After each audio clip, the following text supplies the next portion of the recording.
নিজেকে আবিষ্কার করুন, আপনার মতো আর কেউ নেই। আমি নর্থ ক্যারোলিনার মাউন্ট এরিয়ার মিসেস এডিথ আলরেডের কাছ থেকে একটি চিঠি পাই। চিঠিতে তিনি লিখেছেন, ছোট বয়সে আমি অত্যন্ত স্পর্শকাতর আর লাজুক ছিলাম।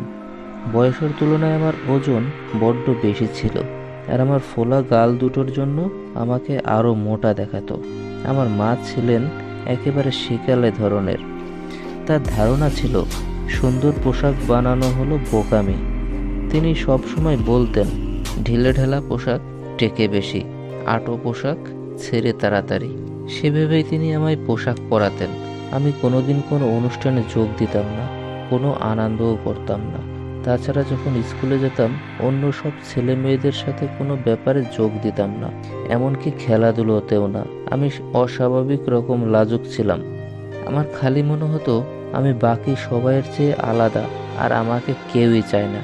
আমি যখন বড় হলাম, তখন আমার চেয়ে বেশ কয়েক বছরের বড় একজনকে বিয়ে করলাম, কিন্তু আমার কোনো রকম পরিবর্তন হলো না। আমার শ্বশুরবাড়ির আত্মীয় স্বজনরা সবাই বেশ ফিটফাট আর আত্মবিশ্বাসে ভরপুর ছিল। তাদের মনোগত ইচ্ছে ছিল আমিও তাদের মতো হই, কিন্তু কিছুতেই তা আর হলো না। আমি আপ্রাণ চেষ্টায় তাদের মতো হতে চাইলেও পারলাম না। তারা যতই আমাকে খোলসের মধ্য থেকে বাহিরে টেনে আনার চেষ্টা চালালো, আমি ততই যেন আরও বেশি খোলসের মধ্যে ঢুকে গেলাম। এতে আমি বেশ অস্বস্তি আর বিরক্তি বোধ করতে আরম্ভ করলাম। সব বন্ধু বান্ধবীদের এড়িয়ে চলতেও শুরু করলাম আমি। এমনই অবস্থাটা খারাপ হয়ে দাঁড়ালো যে দরজার ঘন্টা বাজার শব্দ শুনতে পেয়েও আমি ভয়ে সিটিয়ে থাকতাম। আমি বুঝতে পারতাম আমি সব দিক দিয়েই একদম ব্যর্থ। আমি এটা বেশ ভালো করেই বুঝতে পারতাম, আর আমার খালি ভয় হতো আমার স্বামী সব একদিন টের পেয়ে যাবেন। তাই যখনই আমরা বাইরে বেরোতাম, আমি হাসি খুশি থাকতে চেষ্টা করতাম, এবং তাতে ভয়ে বেশ একটু বাড়াবাড়ি করে ফেলতাম। আমি বুঝতে পারতাম এই বাড়াবাড়িটা, এবং এরপর কয়েকদিন বেশ মনমরা অবস্থায় কষ্টে কাটাতাম। শেষ পর্যন্ত আমি এমনই অসুখী হয়ে উঠলাম যে মনে হতো আর আমার বেঁচে থাকার বোধহয় কোনো যুক্তি নেই। আমি আত্মহত্যা করার কথা ভাবতে শুরু করলাম। এমন অসুখী মহিলার জীবনধারা কেমন করে কিভাবে বদলে গেল জানেন? আচমকা বলা এক মন্তব্যের মধ্য দিয়ে। আচমকা বলা একটা মন্তব্যই মিসেস অলরেড তার চিঠিতে লেখেন আমার সমস্ত জীবনটাই বদলে দিল। আমার শাশুড়ি একদিন বলেছিল কিভাবে তিনি তার ছেলে মেয়েদের মানুষ করে তোলেন। তিনি বলেন, যাই ঘটুক না কেন, আমি সব সময় তাদের নিজের মতো চলতে দিতাম। এই মন্তব্যটাই সব কিছুই ওলট পালট করে দিল। একটা বিদ্যুতের পরশে যেন আমি বুঝতে পারলাম যে অবস্থার সাথে আমার খাপ খায় না, আমি তার মধ্যেই কেবল আমায় মানিয়ে নেওয়ার চেষ্টা করে চলেছি। রাতারাতি আমি পাল্টে গেলাম। আমি নিজেকে ফিরে পেয়ে নিজের মতোই হতে শুরু করলাম। আমি আমার নিজের ব্যক্তিত্ব পর্যালোচনা করতেও শুরু করে দিলাম, এবং কি ছিলাম সেটা জানতে চেষ্টা করতে লাগলাম। আমি আমার দোষ গুণ সম্পর্কে কি আছে বারবার সেটা জানার চেষ্টা করলাম। আমি রং আর পোশাকের কায়দা কানুন পর্যালোচনা করে আমায় যা মানায় সেই পোশাক পরতে শুরু করে দিলাম।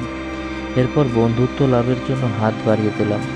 একটা প্রতিষ্ঠানে আমি যোগদানও করলাম। প্রথমে এক ছোট প্রতিষ্ঠানে, সেখানে আমি ভয়ে ভয়ে সিটিয়ে গেলাম যখন দেখলাম তারা আমাকে একটা অনুষ্ঠানে অংশগ্রহণ করার ব্যবস্থা করলো। কিন্তু প্রতিবার কথা বলার পর থেকে একটু একটু করে আমার সাহস বেড়ে গেল। এসবে বেশ সময় লেগেছে সেটা ঠিক, তবে আজ আমি যে রকম খুশি তা আমি কোনো কালে সম্ভবপর বলে স্বপ্নেও ভাবতে পারিনি। আমার নিজের ছেলে মেয়েদের মানুষ করে তোলার কাজে আমি বিশেষভাবেই তাদের এটাই শিখিয়েছি।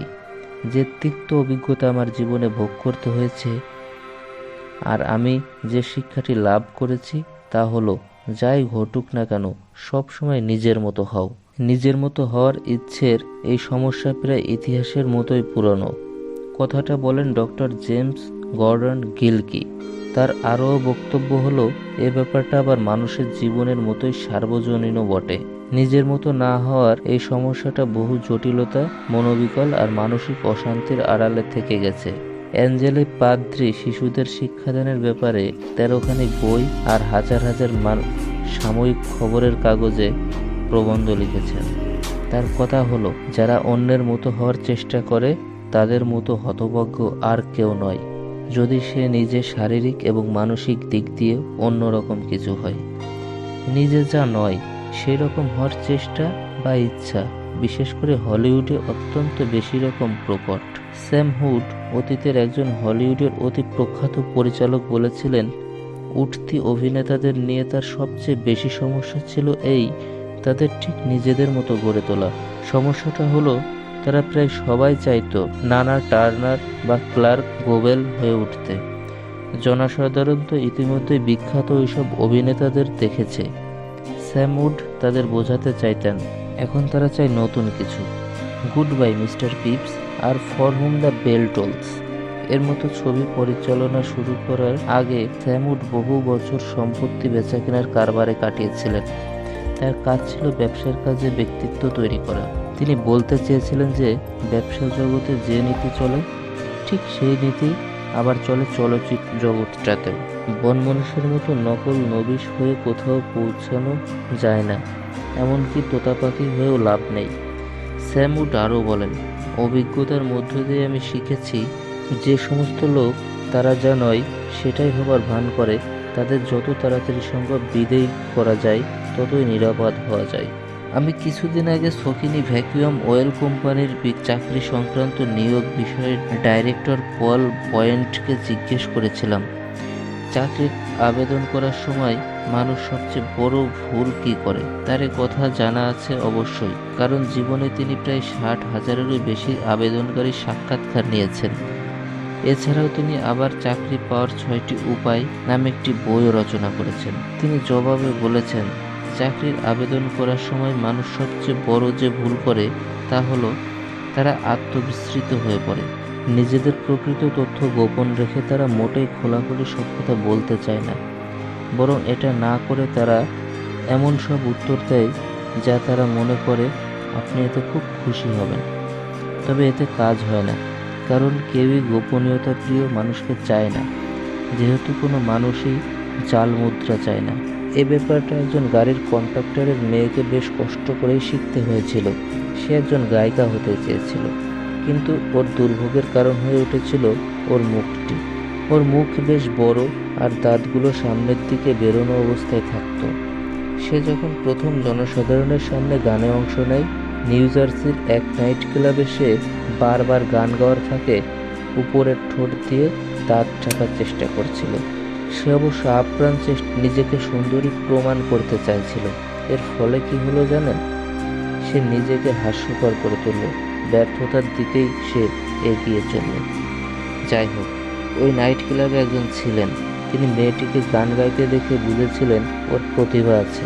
এই যে শোনো, ভদ্রলোক সোজাসুজি বলে ফেললেন, আমি তোমার গান গাইতে দেখেছিলাম আর আমি জানি তুমি কি লুকানোর চেষ্টা করছো। তুমি তোমার দাঁতের জন্য লজ্জা পাচ্ছ। মেয়েটি বেশ অস্বস্তিতে পড়ে গেল, তবুও ভদ্রলোক বলে চললেন, এতে কি হয়েছে? এরকম দাঁত থাকা কি অপরাধ?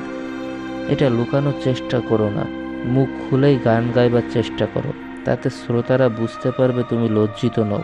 তাছাড়া ভদ্রলোক বেশ দূরদৃষ্টি নিয়ে বললেন, যে দাঁত তুমি লুকানোর চেষ্টা করেছো তাই হয়তো তোমাকে একদিন ঐশ্বর্য এনে দেবে।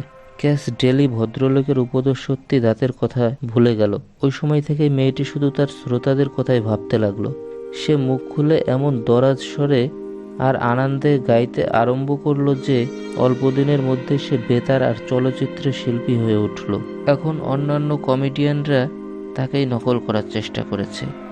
বিখ্যাত উইলিয়াম জেমস একবার কিছু লোকের কথা বলেছিলেন যারা নিজেদের চিনতে পারে না। তার মতে সাধারণ মানুষের মধ্যে মাত্র 10% নিজেদের মানসিক শক্তির উজ্জীবন ঘটাতে পারে। তিনি লিখেছিলেন, আমাদের যা হওয়া উচিত সে সম্পর্কে আমরা অর্ধজাগরিত। আমরা আমাদের শারীরিক আর মানসিক ক্ষমতার সামান্য অংশই কেবল কাজে লাগাতে পারি। ভালো করে বলতে গেলে একজন মানুষ নিজের খোলসের মধ্য থেকে যায়। তার বহু ধরনের চাপা ক্ষমতা থাকা সত্ত্বেও সে তার অনেকটাই কাজে লাগাতে পারে না। আমার বা আপনার এই ক্ষমতা আছে, তাই আমরা অন্য লোকের মতো নই। এ কথা ভেবে আর এক মুহূর্তও সময় নষ্ট করা উচিত নয়। এ পৃথিবীতে আপনার কিছু নতুনত্ব আছে। সময়ের আদিকাল থেকে আজ পর্যন্ত ঠিক আপনার মতো কেউ জন্মায়নি, আর আগামী হাজার হাজার বছরেও ঠিক আপনার মতোই আর কেউ কখনোই জন্মাবে না।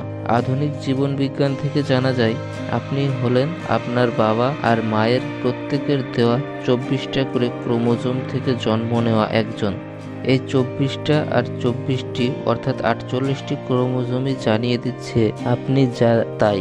আমরাম শিনফিল্ড বলেছেন, প্রতিটি ক্রোমোজোমে 20 থেকে 100টা পর্যন্ত জিন থাকতে পারে। এটা মাত্র জিনই কোনো কোনো ক্ষেত্রে একজনের সারা জীবনধারায় বদলে দিতে পারে। সত্যি কথা বলতে গেলে আমরা বেশ ভিত্তিকর আর অপূর্ব কিছু দিয়েই তৈরি। আপনার জন্মের সময় এটা কোটি কোটি বারের মধ্যে একবারও জানা সম্ভব ছিল না ঠিক আপনারই জন্ম হবে। অন্যভাবে বললে, আপনার যদি কোটি কোটি ভাই বোন থাকতো তাহলে আপনি হতেন তাদের চেয়ে আলাদা। এটাকে কি আন্দাজ বলে ভাবছেন? না, এটা বিজ্ঞানসম্মত তথ্য। এ সম্পর্কে সত্যি যদি কিছু জানতে আগ্রহী হন তাহলে লাইব্রেরিতে নিয়ে আমরাম শিনফিল্ডের আপনি ও বংশধারা বইটি পড়ে ফেলুন। আমি এই আপনার নিজের মতো হয়ে ওঠা নিয়ে দৃঢ়তার সাথে কথা বলে যেতে পারি, কারণ এ ব্যাপারে আমার আগ্রহ অপরিসীম। কী নিয়ে কথা বলছি আমি বেশ ভালোই জানি। এটা আমি লাভ করেছি বেশ তিক্ত আর ব্যয়বহুল অভিজ্ঞতার মধ্য দিয়ে। উদাহরণ হিসেবে বলছি, আমি যখন প্রথম মিশরের শস্যক্ষেত্রে থেকে নিউ ইয়র্কে আসি তখন আমেরিকান একাডেমি অফ ড্রামাটিক আর্টসে আমি ভর্তি হই। আমার ইচ্ছে ছিল অভিনেতা হওয়া। ব্যাপারটা আমার মনে হয়েছিল দারুণ, একটা কিছু আবিষ্কার করেছি। এটা আমার কাছে সাফল্যের সহজ পথ বলেই মনে হয়েছিল। কেমন সহজ সরল ব্যাপার। আমি বুঝতে পারিনি এমন একটা পথ উচ্চাকাঙ্ক্ষী হাজার হাজার মানুষ কেন আগে আবিষ্কার করতে পারেনি। ব্যাপারটা এইরকম, আমার কাজ হবে সেকালের সব বিখ্যাত অভিনেতা কেমন করে কাজ করতেন সেটা শেখা। যেমন জন ড্রু, ওয়াল্টার হ্যাম্পডেন, আরও অনেক যেমন করে খ্যাতির শিখরে ওঠেন। এরপর আমি তাদের প্রত্যেকের সেরা ব্যাপারগুলো নকল করব, আর তার ফলে তাদের সকলের কৃতিত্ব জড়িয়ে আমি হয়ে উঠব দারুণ খ্যাতমান দক্ষ শিল্পী। কিন্তু কি বোকার মতো ধারণা, কতটুকু অবাস্তব, অসম্ভব। অন্য সব লোককে নকল করতে গিয়ে এভাবে আমার জীবনে বেশ মূল্যবান কটা বছর আমি নষ্ট করে বসলাম। মিশরি এলাকায় আমার মোটা মাথায় এটা ঢুকলো না। আমায় আমার মতোই হতে হবে, আর পক্ষে অন্য কেউ হয়ে ওঠা সম্ভব হবে না। ওই দুঃখজনক অভিজ্ঞতা থেকে আমার চিরকালীন একটা শিক্ষা হওয়া উচিত ছিল, কিন্তু তা হলো না। অন্তত আমার ক্ষেত্রে হলো না। আমি নেহায়েতই আকাট ছিলাম। আমাকে আবার গোড়া থেকেই শিখতে হলো। বেশ কবছর পরে আমি ব্যবসাদারদের জন্য একটা বক্তৃতা দেওয়ার বই লিখতে আরম্ভ করছিলাম। আমি ভেবেছিলাম এমন বই আগে আর কেউ লেখেননি, যাতে সব থাকবে। বইটি লেখার সময় আমার সেই আবেগকার বোকার মতো ধারণা ছিল, সেই অভিনেতা হওয়ার ধারণা। আমি এমন বই লিখতে চাইছি যে সব ধারণা আগে থেকে বহু লেখকই তাদের বইতে লিখে গেছেন। অতএব আমি কি করলাম, আমি বেশ কিছু বই জোগাড় করে ফেললাম জনগণের সামনে বক্তৃতা দেওয়ার উপর লেখা। তারপর 1 বছর ধরে সব কিছু আমার বইয়ের পাণ্ডুলিপিতে লিপিবদ্ধ করলাম। কিন্তু শেষ পর্যন্ত আমার মাথায় জাগলো আমি আবার সেই বোকার মতো কাজ করতে চলেছি। অন্য সব মানুষের ধারণা মেশানো আমার লেখাটা এমনই একটা খিচুড়ির মতো ব্যাপার, আর সেটা এমনই মূল্যহীন, নিরস থেকে যে কোনো ব্যবসাদার মানুষ তাতে চোখ বোলাতে চাইবেন না। অতএব আমি সব কিছু বাজে কাগজের ঝুড়িতে ফেলে দিয়ে আবার গোড়া থেকে শুরু করলাম।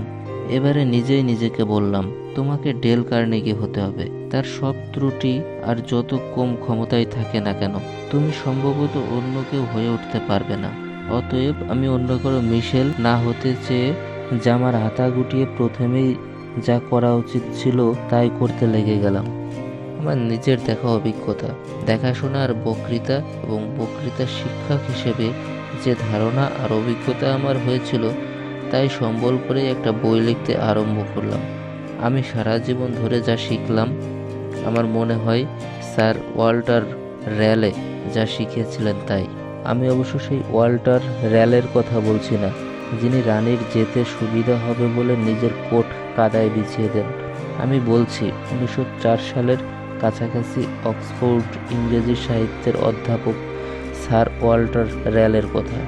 তিনি বলেছিলেন, শেক্সপিয়রের মতো কোনো বই আমি লিখতে পারি না, তবে আমি নিজের যোগ্য বই লিখতে পারি। নিজের মতো হন। প্রায়ত জর্জ গার্সউইনকে আরভিং বার্লিন যে মূল্যবান পরামর্শ দিয়েছিলেন সেভাবেই কাজ করুন। বার্লিন আর গার্সউইনের যখন প্রথম দেখা হয় তখন আরভিং বার্লিন বিরাট খ্যাতিমান মানুষ আর গার্সউইনের জীবন সংগ্রামরত টিন প্যানিয়ালিতে সপ্তাহে মাত্র $45 উপার্জনকারী এক তরুণ গীতিকার। বার্লিন গার্সউইনের দক্ষতা লক্ষ্য করে তাকে তার সঙ্গীত সেক্রেটারি হিসেবে কাজ করার জন্য প্রায় ওর তখনকার মাইনের 3 গুণ বেশি দিতে চাইলেন। তা সত্ত্বেও বার্লিন ওকে উপদেশ দিয়ে বললেন, তুমি কাজটা নিও না। যদি এটা নাও তুমি হয়তো দ্বিতীয় শ্রেণীর এক বার্লিন হয়ে উঠবে, কিন্তু তুমি যদি নিজের মতো হতে চাও তাহলে তুমি কোনোদিন হয়তো প্রথম শ্রেণীর গার্সউইন হতে পারবে। গার্সউইন ওই সতর্কতার কথা মেনে নিয়ে ধীরে ধীরে নিজেকে সে সময়কার একজন বিখ্যাত আমেরিকান সঙ্গীত রচয়িতা করে গড়ে তুলেছিলেন। Charlie Chaplin, Will Rogers, Mary Margaret ব্র্যাকব্রাইট, জিন অন্ট্রি আর এরকম লক্ষ লক্ষ মানুষকে আমি এই পরিচ্ছেদে যে শিক্ষা আপনাদের মাথায় ঢোকাতে চাইছি ঠিক সেভাবেই শিখতে হয়েছিল। তাদের সকলকেই কঠিন পথে সব শিখতে হয়, যেভাবে আমাকে হয়। চার্লি চ্যাপলিনও যখন প্রথম ছবি বানাতে আরম্ভ করেন, ছবির পরিচালক তাকে সে যুগের একজন বিখ্যাত জার্মান হাস্যরসিককে নকল করার কথা বলেন। নিজের মতো অভিনয় না করা পর্যন্ত চ্যাপলিন প্রায় দাঁড়াতেই পারেননি। বব হোপের এরকম অভিজ্ঞতা হয়। তিনি বহু বছর নাচ গানের অভিনয় করেও কোথাও পৌঁছাতে পারেননি। শেষ পর্যন্ত সব ঝেড়ে ফেলে নিজের মতো হয়ে ওঠার পরেই তার খ্যাতি আসে। উইল রজার্সের অভিজ্ঞতাও একই রকম।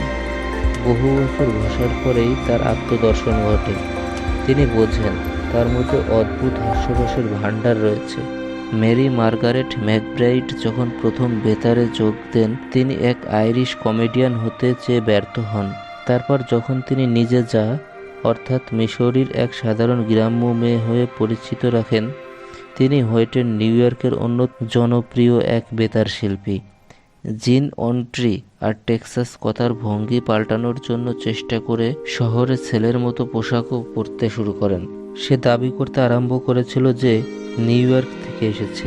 ব্যাপারটা দেখে সবাই আড়ালে হাসাহাসি করতে শুরু করে দেয়, কিন্তু শেষ পর্যন্ত জিন অন্ট্রি তার ব্যাঞ্জা বাজিয়ে কাউবয়দের গান গাইতে আরম্ভ করার পরেই সে হয়ে ওঠে চলচ্চিত্র আর বেতারে অত্যন্ত জনপ্রিয় এক কাউবয়।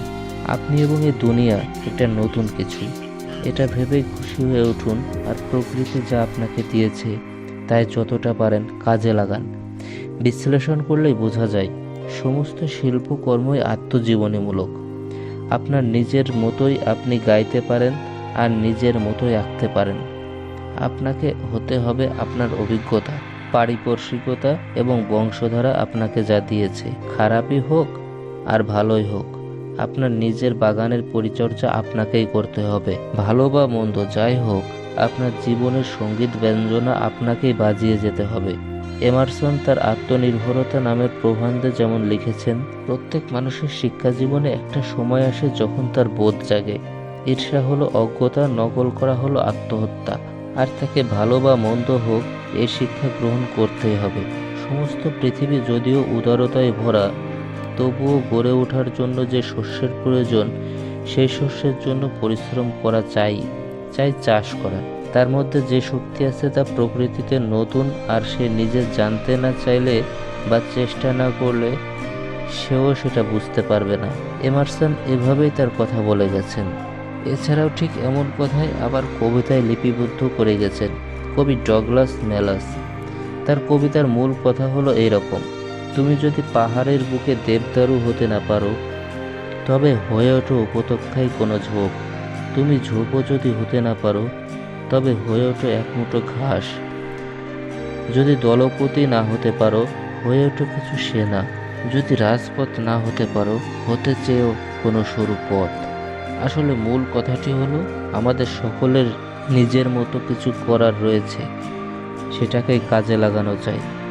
আমাদের মনকে তৈরি করে চিন্তা ভাবনা ছেড়ে শান্তির পথে আবিষ্কার করতে হলে এই নিয়মটা মেনে চলা চাই। অন্যকে নকল করবেন না, নিজেকে আবিষ্কার করে আসুন, নিজেদের মতোই হয়ে উঠি।